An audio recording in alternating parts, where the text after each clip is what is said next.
Ang mabuting balita mula sa langit sa araw na ito.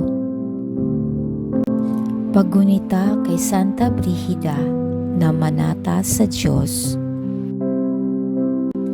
Alleluia, Alleluia, ang sa aking nagmamahal, tutupad sa aking aral, ama't ako'y mananahan.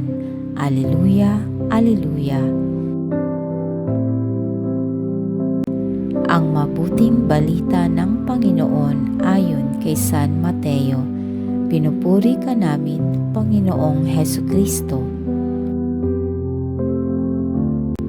Noong panahong iyon, samantalang nagsasalita pa si Jesus, dumating ang kanyang ina at mga kapatid. Naghihintay sila sa labas at ibig siyang makausap. May nagsabi sa kanya, "Nasa labas po ang inyong ina at mga kapatid, at ibig kayong makausap." Ngunit sinabi ni Jesus, "Sino ang aking ina at sino-sino ang aking mga kapatid?"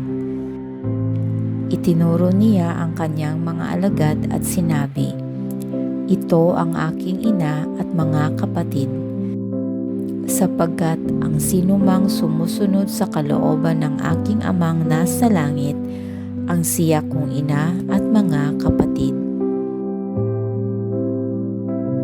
Ito ang mabuting balita ng ating kaligtasan. Papuri sa Diyos.